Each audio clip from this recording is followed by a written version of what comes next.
जी, good morning. कैसे हैं सब दोस्त? तो जनाब चैंपियन ट्रॉफी को लेकर एक बहुत बड़ा अपडेट आ गया है। इंडिया ने एक नया तमाशा शुरू कर दिया है चैंपियन ट्रॉफी को लेकर। बात करने वाले इस हवाले से कि इंडिया अब क्या कह रहे हैं।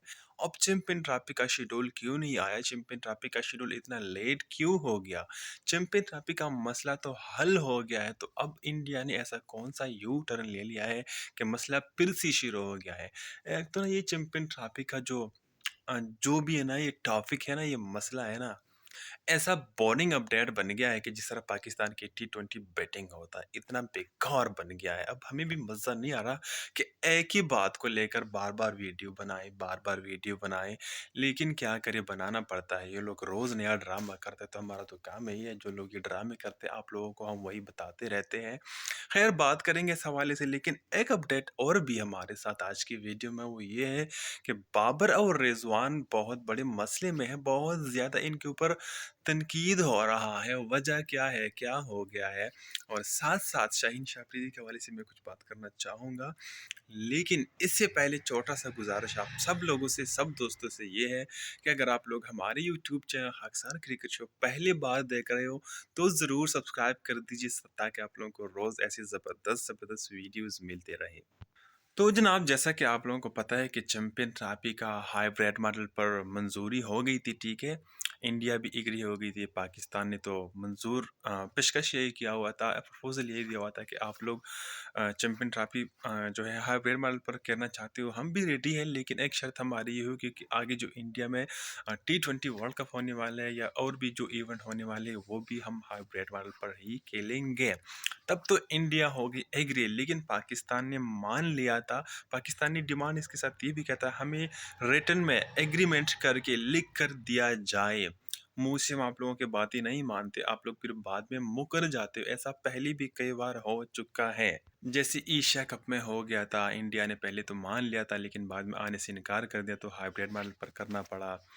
फिर बात ये हो रही थी कि यार जो मतलब वर्ल्ड कप हो रहा था 2023 का, तो तब इंडिया ने कहा कि आ जाए पाकिस्तान, ये तो आईसीसी का इवेंट है, ये कौन सा एशिया कप है, तो पाकिस्तान को आना पड़ेगा हमारे इस इवेंट में। और जब चैंपियन ट्रॉफी होगी तो हमें भी जाना पड़ेगा, क्योंकि वो भी तो आईसीसी का इवेंट है ना, तो हमें भी जाना पड़ेगा। लेकिन अब बात बदल गई। तब तो पाकिस्तान गया हुआ था, लेकिन अब जब पाकिस्तान में इवेंट हो रहा है तो इंडिया नहीं आ रहा।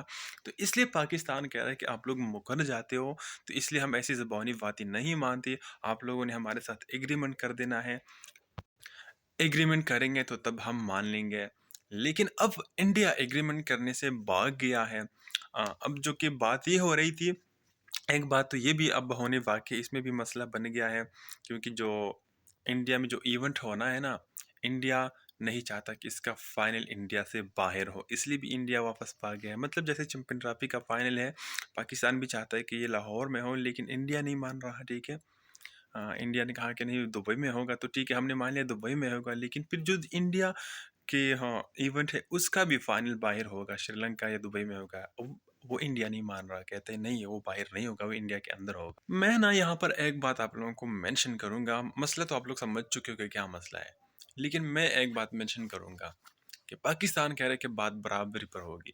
बात कभी भी बराबरी पर नहीं हो रही है। बात हमेशा एक साइड को लेकर हो रही है। बात अकड़ को, पॉलिटिक्स को लेकर हो रही है, ठीक है।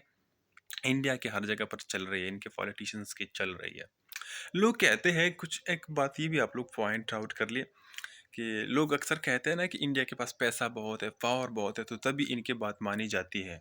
लेकिन एक बात आप लोग ये पॉइंट पॉइंट आउट कर ले कि यार, पैसा तो इंडिया से कहीं ज़्यादा यूएसए के पास है, अमेरिका के पास है। तो फिर इनकी टीम कहाँ है? वो तो खेलती नहीं है, ठीक है। तो इसलिए मैं हैरान हूँ यार, ये कौन सी खिचड़ी बन रही है। खैर, इंडिया के पास पावर ज़्यादा है, ये बात माननी पड़ेगी। अकड़ू, अकड़ू, अकड़ू, पता नहीं क्या मैं अल्फाज़ बोलूँ ताकि आप लोग समझ जाओ मेरी फीलिंग्स को, मैं क्या कहना चाहता हूँ। आई होप आप लोग समझ गए होंगे। लेकिन यहाँ पर आईसीसी का जो रूल है, आईसीसी अपना रूल ही प्ले कर रही है। आईसीसी वाली सबसे बड़ी ज़्यादती यही कर रहे हैं, सबसे बड़े नालायकी वही कर रहे हैं। नालायकी आईसीसी वाले ये कह रहे हैं कि यार, इवेंट तो आपका है, सारे मैनेजमेंट आपने करनी होती है, आप देख रहे हो। तो फिर क्या इंडिया, क्या पाकिस्तान, ये कौन है ये लोग? ये नहीं मान रहे तो दोनों को बैन कर दो, दोनों को कर दो बाहर। कैंसल कर दो यार, नहीं कमाना पैसा, क्या हो जाएगा? नहीं कमाना पैसा, कैंसल कर दो।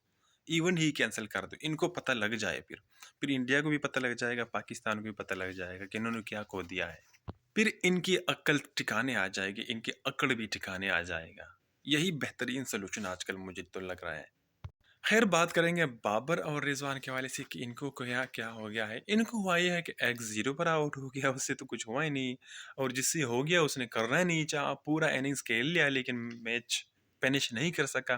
तो इसलिए पूरी अवाम तो ऑलरेडी इन पर क्रिटिसाइज कर ही रहे हैं, लेकिन अवाम के अलावा जो हमारे सीनियर क्रिकेटर्स है, वसीम अकरम, रमीज राजा, बड़े बड़े, उन्होंने अब तनकीद करना शुरू कर दिया है और वो चाहते हैं कि इनको टीम से बाहर कर दो। और अब अपडेट ये आ रही है कि इनको नोटिफिकेशन दे दिया है टीम मैनेजमेंट की तरफ से, पाकिस्तान टीम मैनेजमेंट की तरफ से, कि आप लोगों को बाहर बैठना होगा भाई, आप लोगों के बस के बात नहीं है, हम नया टीम बना रहे हैं। ये सुनने को मिला है अपडेट, बहुत बड़ा अपडेट है, बहुत बड़ा अपडेट पाकिस्तान के क्रिकेट की दुनिया में। क्योंकि मैं आप लोगों को एक रिकॉर्ड बताता हूँ, रिजवान और बाबर ने अभी तक पाकिस्तान की तरफ से T20 मैच में 32 मैचेस में ओपनिंग किया हुआ है, और 32 में से अभी वो इन 32 मैचेस में से अभी तक पाकिस्तान सिर्फ 4 मैचेस जीत चुके हैं, 28 हार चुके हैं। तो यार आप लोग खुद ही सोच लो, खुद ही सोच लो बाबर और रिजवान कितने फ्लॉप है, कितने फ्लॉप है। बाबर और रिजवान के साथ हम नहीं चल सकते, ये पाकिस्तान टीम मैनेजमेंट को, कोच को, मोहसिन नकवी को, सबको ये बात समझना पड़ेगा, एंड स्पेशली बाबर और रिजवान को खुद ये बात समझना ज़रूरी है। लेकिन खैर, यहाँ पर शाहीन को पता नहीं क्या हो गया, इनका जो कमर का दर्द है वो ख़त्म हो गया, और अब इनके रिदम, इनकी स्पीड वापस आ गया है, जिस पर बहुत सारे लोग बहुत ज़्यादा खुश हैं। लेकिन एक बात यहाँ पर हो गई साबित, जिस तरह बाबर आजम और रिजवान को T20 से निकालने की बातें हो रही, इस तरह शाहीन शाह अफरीदी को हमेशा के लिए रेड बॉल यानी कि टेस्ट मैचेस से बाहर रखा जाएगा, क्योंकि जब से इनको टेस्ट मैचेस से बाहर रखना शुरू कर दिया है तो इनके रिदम आ गया है। और जो पीसीबी का प्लान था, जो आकिब जावेद का प्लान था, जो कुछ लोग चाहते थे, स्पेशली हमारा जो साबिक का कोच है गिरी क्रिस्टन, वो चाहते थे, इनका प्लान कामयाब हो गया है। अल्लाह हाफिज़।